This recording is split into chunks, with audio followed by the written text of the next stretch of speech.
Hello everyone, today is 12th of July. My name is Sahil and welcome to the newspaper analysis. Guys, in today's newspaper analysis, we will be discussing the entire Hindu newspaper, some articles from the Mint as well as from the Indian Express explained section. Now guys, first of all, we will be taking up the overview.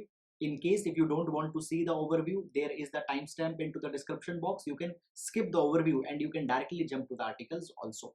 And by the way guys, you can join our Telegram channel. The link has been given below.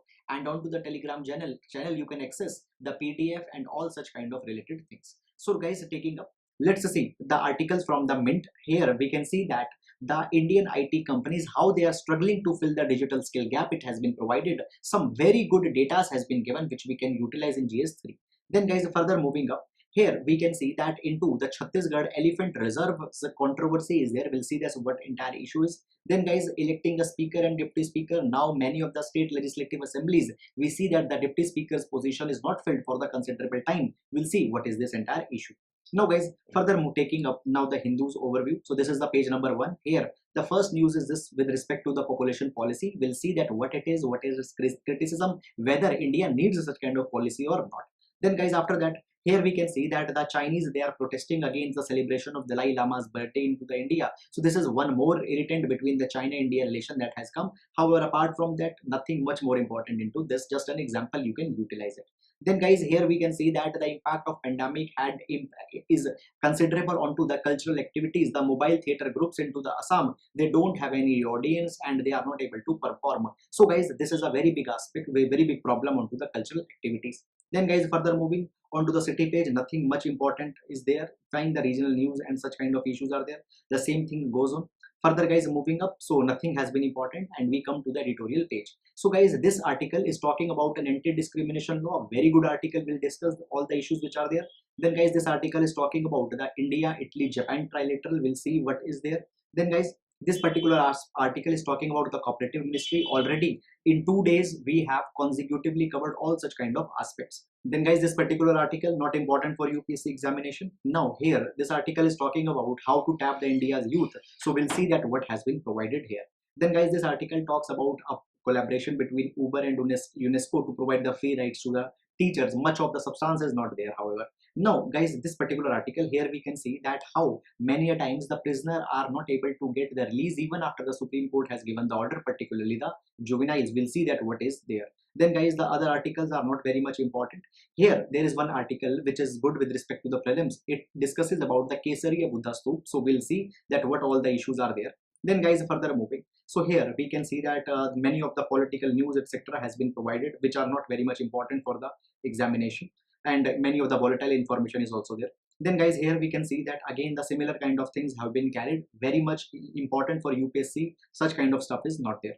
Then guys, here onto the world page we can see that the space tourism has been initiated. So we'll see that what the space tourism is and what all the issues are there into this particular aspect. Then guys, the other news are not very much important with respect to the concept. Then guys, today the money wise page is there, business page doesn't come as it is Monday. So that is all about the today's newspaper analysis. And now guys, let's take these articles one by one.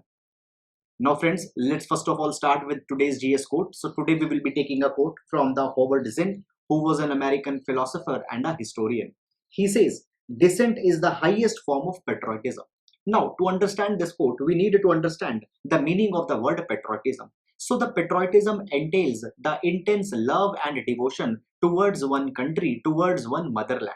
And patriotism always includes an endeavor to make one's country even more better in all the respect. And when we strive for excellence, guys, we also need to identify the loopholes which are there, the deficiencies which are there. And dissent is also pointing towards the deficiencies which could further be improved. So a true patriotic person will always be appreciating the dissent, because the dissent gives a further headroom that where more improvement can be made. So guys, this is all about today's GS quote. Please do utilize in the answers related to the GS paper number 1, society, as well as in GS paper number 4, ethics. So that is all. And now let's take the newspaper analysis one by one.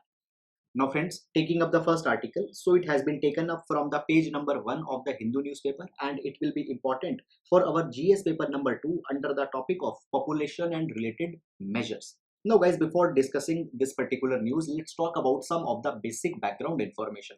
See, into the context of India, it has been said that the population is leading to poverty, and poverty is leading to the population. A vicious circle of social problems have been there, and it owes its origin from the population. And even because of the population, the social justice paradigm in India is also very much weak, because so many of the beneficiaries are there which are to be covered. Often government fails in delivering the social justice. So guys, into this capacity, over and over period, the government has come out with the population planning strategies. Even government came out with the population policy in 1976. And now guys, what has happened? The Uttar Pradesh government, they had come out with a new population policy which has been named as the Uttar Pradesh Population Control Stabilization and Welfare Bill of 2021. Basically, it is proposing a two-child policy for the Uttar Pradesh.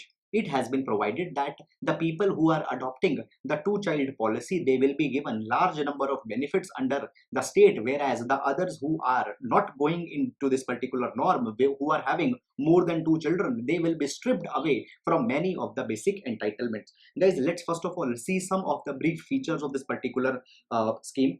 First of all, it has been provided that everyone who follows this particular regime of two-child policy, they will be given 2 additional increments during their employment.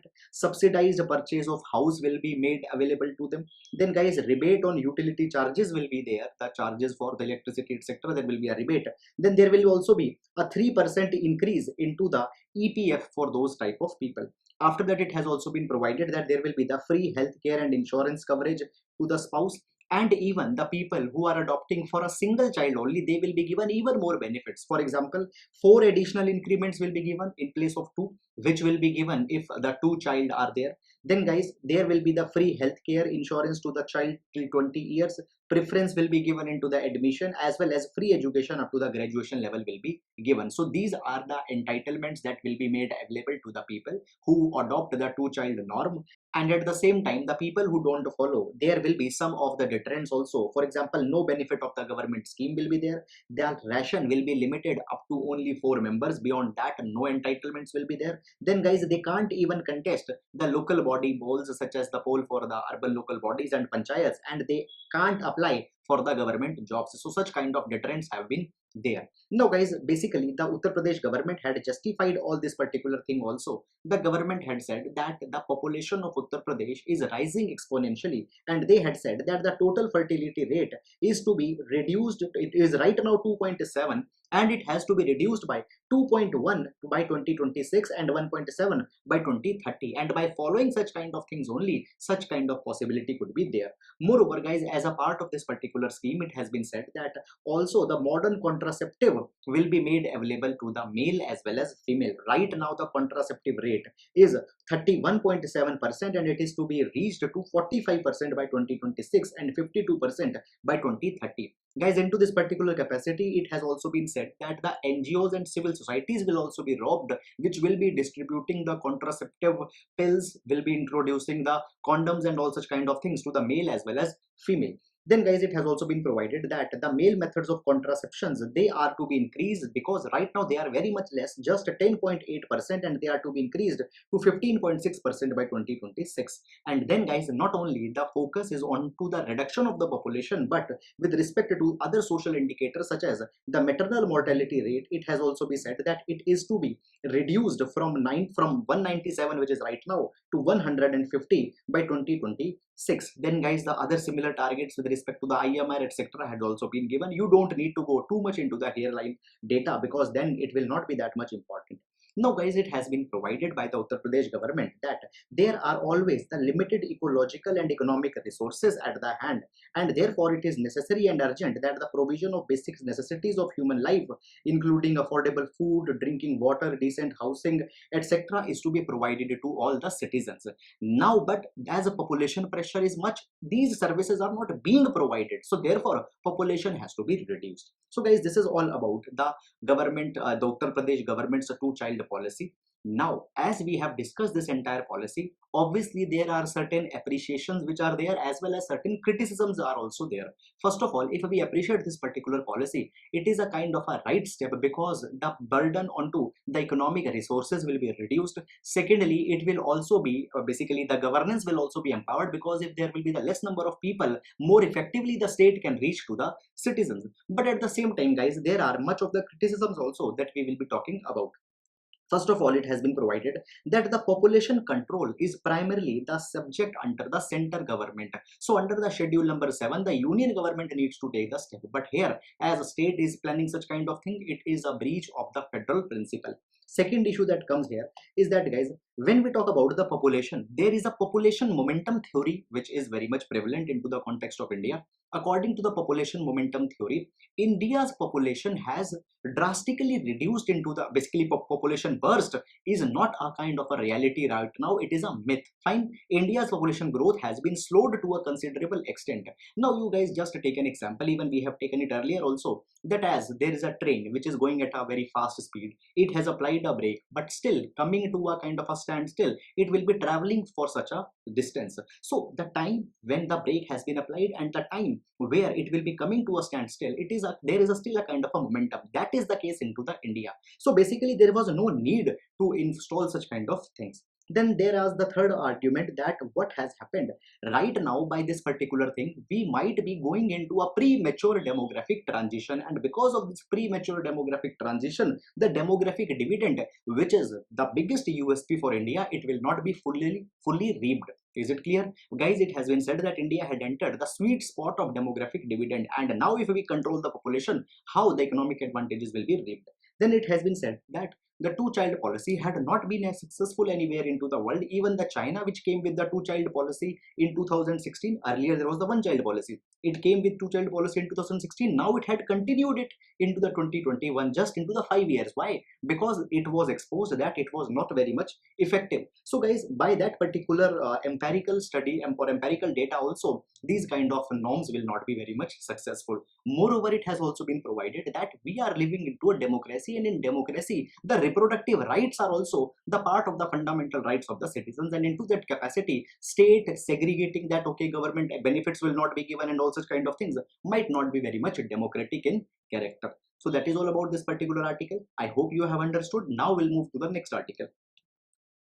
Now guys, this article has been taken from the Indian Express newspaper, and it pertains to the issue that right now if we see, the positions of speaker and deputy speaker are lying vacant at the different level. Into this capacity, the provisions with respect to the speaker, deputy speaker, we will be seeing, because guys, there are a kind of a probability arises that a question could be asked into the prelims as well as into the mains examination. Now first of all, let's see the trend which is going on.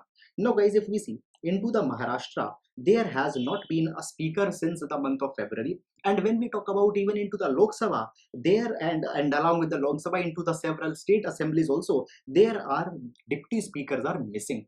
Into the Lok Sabha, deputy speaker is not there since 2019, and it is longest into the history that the Lok Sabha is without a deputy speaker. And when we talk about the state assemblies, guys, the Uttar Pradesh, Madhya Pradesh, Rajasthan, Gujarat and Jharkhand are not having the deputy speaker. Now, many a times it has been said by the state governments, for example, the Maharashtra government, when it is said that why you are not appointing the speaker, they say that constitution doesn't define a time limit into which the speaker's post has to be filled. So this particular advantage is being taken by the governments across the state as well as at the union level also. Now, first of all, let's see the provisions with respect to the speaker and deputy speaker.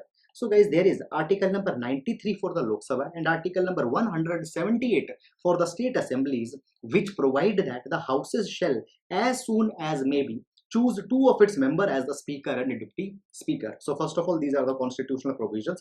But again, I will say this thing, that the constitution has not set a time limit or the process of these elections, and it is left to the legislature that whatever they want to decide into this particular capacity, they can do. Now, usually what happens?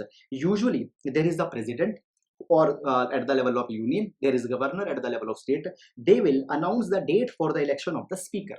the speaker will get elected, and when the speaker will be coming, the speaker will be announcing the date for the election of the deputy speaker. So this is the thing which goes on, and in majority of state also such kind of thing is followed. But guys, there are two of the states, for example the Haryana and the Uttar Pradesh, which had specified a time frame for holding the election for the speaker as well as for the deputy speaker. For example, if we take the example of the Haryana, it has been provided that election of speaker has to take place as soon as possible after the election, and after that within 7 days the election of the deputy speaker has also to be completed. So these are the provisions, and into the similar capacity in Uttar Pradesh also are the provisions. You don't need to go that what exactly are the provisions there. So into this capacity, some states have done good, but other states are not performing very much well. And when we talk about the position of the speaker as well as deputy speaker, they have been a very important position. For example guys, the speaker holds a position that he is the one who interprets the constitutional provisions within the house. Speaker is the one who certifies the bill, whether the bill is a money bill or not. Speaker is primary responsible person who maintains the decorum into the house.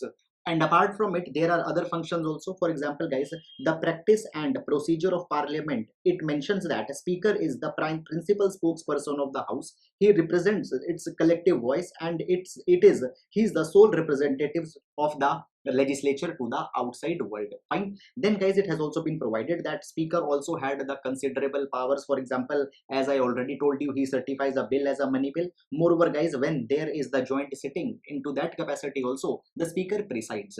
Fine. So a much important role has been given to the speaker. And at the same time guys, when we talk about the deputy speaker, his role is also very much important in two capacities. The capacity number one is that he acts as a speaker when the deputy speaker is not able to perform the duty. And guys, many a times the deputy speaker has taken the position of a speaker. For example, when the speaker died, when the speaker resigned, and all such kind of instances. Now into this particular capacity guys, the examples have also been given, which could be important for the CDS examination or for other state PCS examination. Now let's see this thing.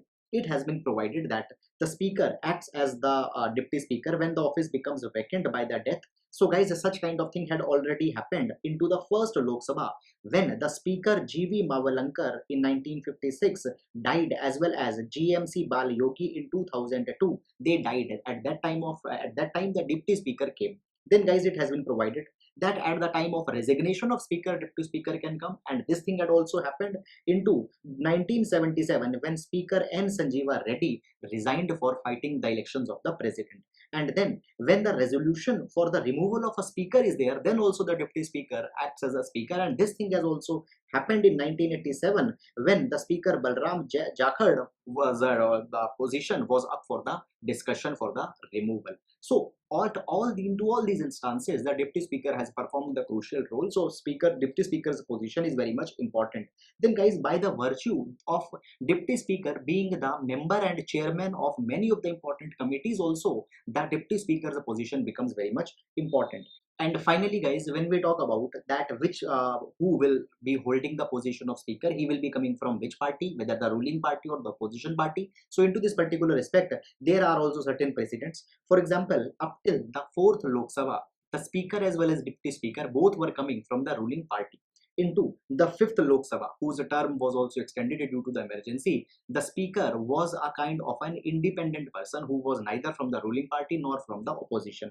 However guys, after the Morarji Desai government came into the power, the precedence has become that the speaker will be coming from the ruling party and the deputy speaker will be coming from the opposition party. So guys, these are all the important aspects with respect to the office of speaker, deputy speaker, and now it is a high time that the parties, they should need to rise above the party lines and need to appoint the position of deputy speaker wherever they are vacant. Now, as I have told you that the opposition parties, from them the deputy speaker is coming, and because of this particular reason only, in the Lok Sabha as well as into the several state assemblies, there is no deputy speaker.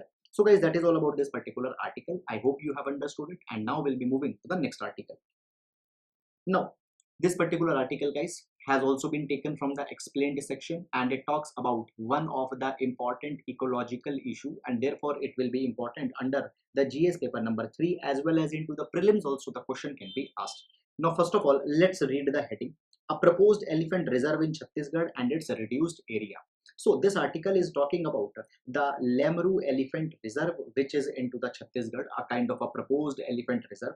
Now guys, what has happened? The State Forest and Environment Department, they had asked the Principal Chief Conservator of Forest that this elephant reserves area, it is needed to be reduced. So earlier guys, its area was approximately 2000 square kilometer, and now it is to be reduced to 1/4 of its size, that is just 450 square kilometer. Now these kind of numbers are not very much important, but guys, we can see that at the time when India is aspiring that onto the sustainable developmental goals, the goals with respect to the conservation of environment, wildlife are very much important. At the same time, such kind of steps are being taken up. First of all, let's see the issue what is there. See, first of all guys, when we talk about the Lemru Elephant Reserve, it is into the Korba district into the Chhattisgarh, and guys, it got a central approval to develop as an elephant reserve in 2007.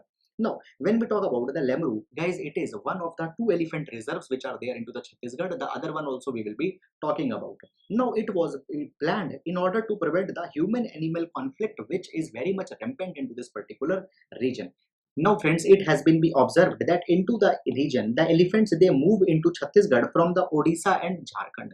So therefore, for the free movement of the elephants, an elephant reserve was needed, and this Lemru Elephant Reserve was to act as a elephant corridor. Now guys, when we talk about the Lemru Elephant Reserve, it was to connect the Lemru, which is into the Korba, Badalkhol and Tamor Pingla. Now, if these three regions will not be connected, then guys, the efficiency of this elephant corridor will not be there. And if now the size will be reduced, it will not be in a capacity to link all these regions, and therefore the purpose will not be solved. So this particular thing has happened. Now guys, let's see the reason that why this particular elephant reserves area is being reduced. Now see, what has happened? This particular elephant reserve, it is a part of Hasdeo Aranya forest, and into the Hasdeo Aranya forest there are huge coal reserves which have been found. So basically, because of the rich into the coal deposit area, now the government is concerned that if it is converted into the elephant reserve, such coal exploration will not be possible. In fact guys, there is the no-go area policy from the previous government, and as a part of a no-go area policy, there is not possibility of mining into such kind of protected area. Now guys, in 2020, the coal blocks were put forward for the bidding and all such kind of things, and into these coal blocks which were put up for the sale and for auction, the 5 of the coal blocks belonged to this particular region also. Those state governments after that cancelled it, but now guys, a kind of a concern is coming that we need to exploit such kind of coal reserves. And guys, in fact, in 2008, CII, that is the Confederation of Indian Industry, also wrote to the government that this particular reserves area needs to be reduced so that coal mining can be done up. And now, in order to further provide for the mining only, the area is being reduced. So that is all guys about this particular issue. Now talking about the other elephant reserve into the state, so that is the Badalkhol Tamor Pingla. And guys, this particular tiger reserve, elephant reserve has also been notified into the September 2011, but still it is not entirely functional. There is a Tamor Pingla Wildlife Sanctuary which is existing, but onto the elephant reserve the work has not begun. So guys, first of all, the state governments need to set clear their priorities. Environmental conservation is also an important thing. So both of these elephant reserves, they are needed to be made functional. And guys, with this, if we see with the aspect of the prelims, the Chhattisgarh, it has 2 of the national parks, 3 of the tiger reserves, 8 of the sanctuary, and 1 of the biosphere reserve, and along with it 2 of the elephant reserves which are not functional. So that is all about this particular article. I hope you have understood it, and now we'll be moving to the next article. Now friends, this article has been taken up from the Mint newspaper, and it will be important for our GS paper number 3 under the topic of human resource, the demographic dividend of India, and how to make our demography more respondent to the emerging skill sets that are needed. Now guys, first of all, when we talk about our human resource, whenever we talk about our demography, it has been said that Indian youth, they are not very much equipped to meet the industry demands. Into this capacity guys, first of all, a very important data has been given. Please do note it down. According to the NASCOM, it has been provided that the technology service providers, they are witnessing a robust growth. There is a 30% growth in digital deals, 80% jump into the cloud spending, and 15% rise into the consumer spending onto the internet tech products. And now the technology company have huge market and they need the human resource which can be their workforce. And then guys, this new workforce also needs to have the new age digital skills, the skills into artificial intelligence, machine learning, big data, internet of things, robotics, etc. So guys, there is a kind of a demand for such kind of a workforce. But at the same time, there is one more study that has been conducted by the Amazon Web Services, AWS, and it actually provides that what is the real condition of the youth in India. It has been provided that the number of workers in India which requires the digital skills, they have to be increased 9 times by 2025. So supply is simply not there. Secondly, it has been provided that an average worker in India, they also need to develop at least 7 new digital skills by 2025 to keep pace with the technological advancement as well as demand. And only those who will be able to develop these technology critical skills, they will be the true workforce, they will be the true human resource for the India. Then guys, it has also been provided that right now what is needed, there is a kind of a 3.9 billion digital skill trainings that are needed from 2020 to 2025. 3.9 billion digital skill training. But guys, you just see whether the government's skilling program is providing such kind of skillings, such number of skillings, and such critical and high-tech type of skillings. Moreover, it has also been provided that digitally skilled workers right now, they are just 12% of India's workforce. So guys, just a meager amount. And at the same time, when we say India is aspiring to be a knowledge economy, India is aspiring to be a service hub, so it will not be possible until and unless the digital skills are not acquired. So into this particular capacity guys, we can provide that the government under the Skill India mission needs to further, it needs to mutate its mission and needs to cater to the new age skills which are needed. And not only the lower level of skills are to be aspired, but the high tech level of skills are also to be equipped into our youth. So that is all about this particular article guys. The data which have been given can be highly utilizable into our GS paper number 3 answers. Please do utilize them. So that is all about this particular article, and now we'll be moving to the next article. Now guys, this article has been taken from the Hindu newspaper and will be important for our GS paper number 2 under the topic of international relations, fine, and the geostrategic issues.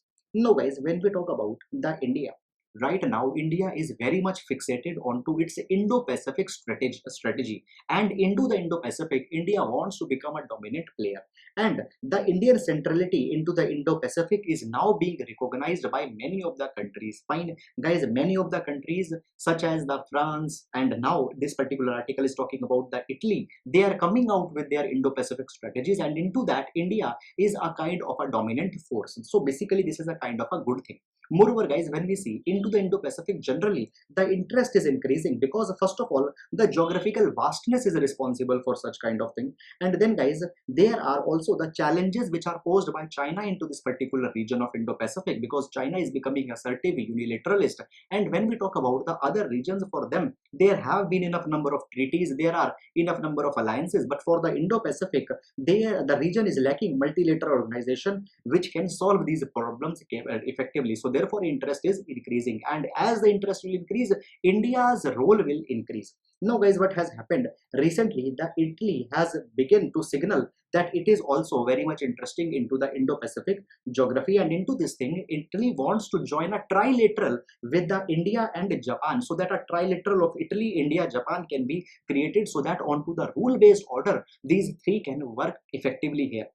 Now guys, if we consider the outlook of Italy in general towards the Indo-Pacific, it was not very much interested, because Italy was more fixated onto the issues which were concerning the Europe as well as the Atlantic and the nearby regions. So therefore, now earlier Italy was absent, but now it is moving towards the Indo-Pacific. Now guys, onto the side of the India also, India had shown a kind of an interest into this particular relation, because already India is forging new partnership with the like-minded countries, because India says that now a gap has opened, that apart from the superpower, there will be the middle powers also, and into this middle power rug, India wants to dominate. So there, the Italy can be helpful to India.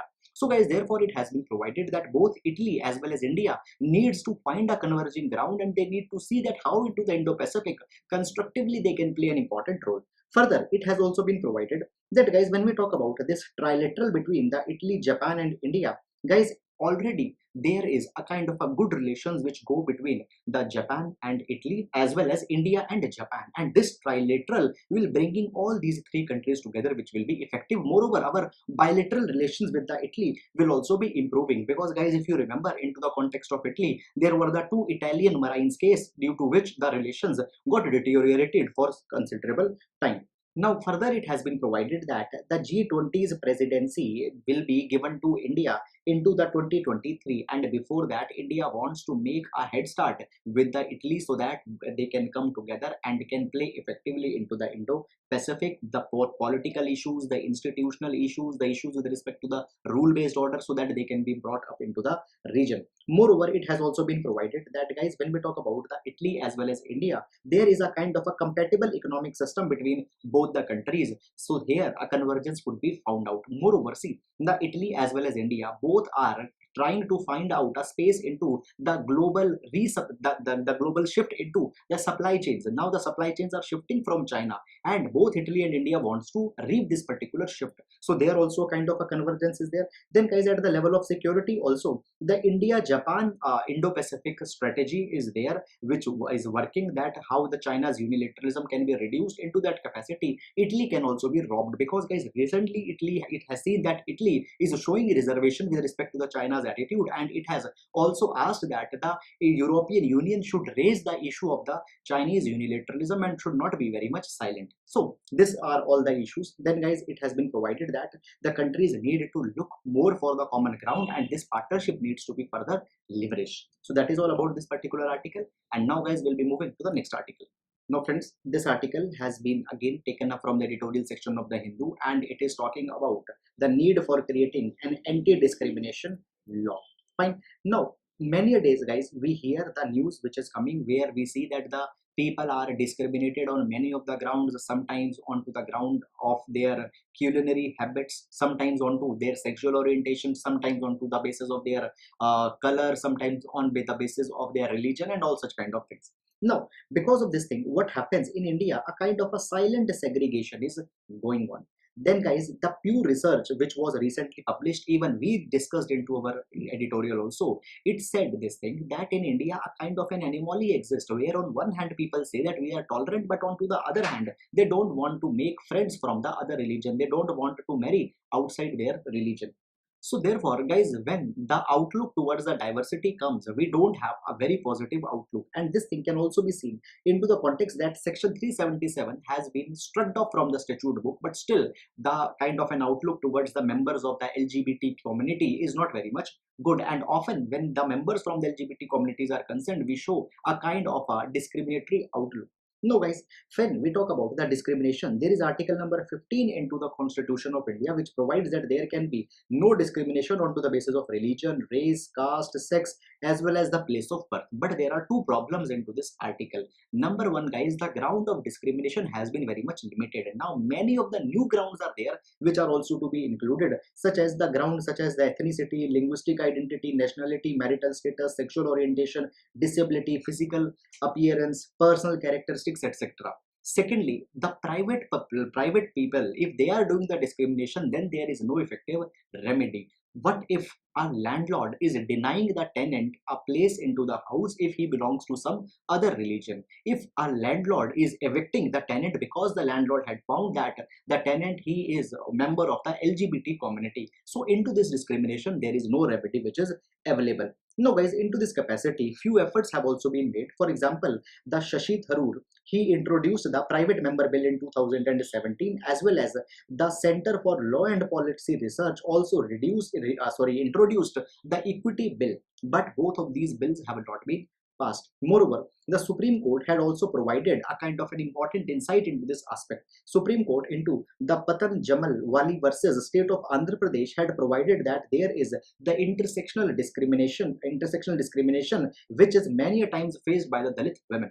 Now guys, what is this intersectional discrimination? It says that many a times some people are even more discriminated because of the intersectionality of many of the factors. Suppose, guys, there is a woman. The women will be first of all discriminated on to the basis of gender, but sometimes some other intersectionalities come. For example, if the women belongs to the Dalit community, then the exploitation or discrimination will further increase. Then, guys, if further she belongs to the poor class, then further the discrimination will increase. Then if her sexual orientation is also different, then further the discrimination grounds increases. So this is called as the intersectional discrimination. It has been identified by the Supreme Court that it happens for the Dalit women, and in fact, guys, not only to the Dalit women, many of other sections also face such kind of discrimination. So therefore it has been provided that there is the need for the legal remedies, that these discriminatory practices, they are not allowed to prosper.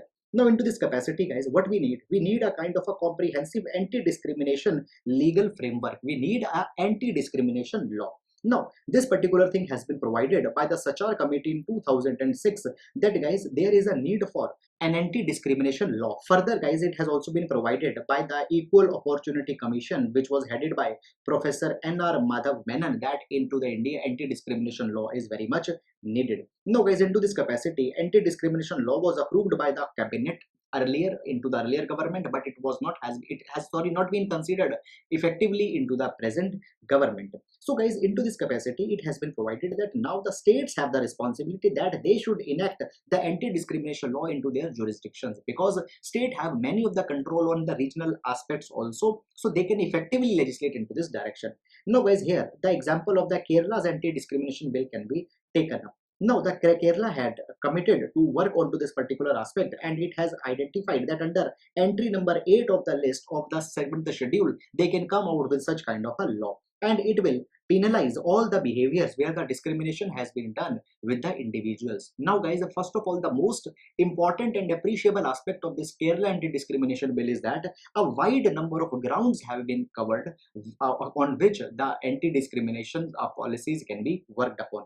First of all, guys, there is the caste, race, ethnicity, descent, sex, gender identity, gender expression, pregnancy, sexual orientation, religious identity, tribe, disability, and the list goes on. So many of the grounds are there. So it is a very encompassing legislation, number one. Number two, guys, it has also been provided that sometimes the kind of a balance is also needed to be made between the anti-discrimination mandate versus the other rights of the constitution. So a balance is to be achieved. Now, guys, for example, if there is a Ram Leela committee and it wants to announce a Ram Leela program, and in that they want to identify the person who can play the role of the Lord Ram. Now, here it cannot be said that the Lord Ram will unanimously needed to be a woman, or they can be from other religion, because here some religious sentiments are also involved. And guys, into this particular aspect, the constitution has given some of the rights. So it has been provided that into such kind of a capacities, sometimes such kind of discretion can still be allowed. Then it has also been provided that affirmative action also needed to be worked upon. For example, into the state finds out that in some of the section, in some of the aspects, or in some of the verticals, there are some sections which are underrepresented. For example, the LGBT community members are not properly represented, so they can further be encouraged. For them, a favorable treatment or favorable policy can also be brought upon. Then further, it has been provided that there will also be the Kerala Equity Commission, which will be educating the complaints with respect to the discrimination. Here it has been provided that the judicial members will not be given the role here, because many times it has been said that the judicial members should not be given employment after they have held the judicial office. So, guys, here the political parties themselves will be appointing their members. Now, it has been provided that this particular bill will, if it is enacted, and if such kind of bills are enacted throughout the states, then, guys, it will be the kind of a largest expansion of the civil rights into the India, and this kind of thing should be put high onto the priority list by the different governments. So that is all, guys, about this particular article and this anti-discrimination law. It could be a very important dimension in respect to our section of Indian society GS paper number 1. So that is all, and now we'll be moving to the next article. Now, guys, this particular article can be important again for our section on population and related measures, GS paper number 2. Already we have taken one article into this particular respect. Now, it has been provided that, guys, World Population Day, which is celebrated every year on to the July 11, it has just been yesterday, it went by. it has been provided that with respect to the population in India, there are certain realities that we should know.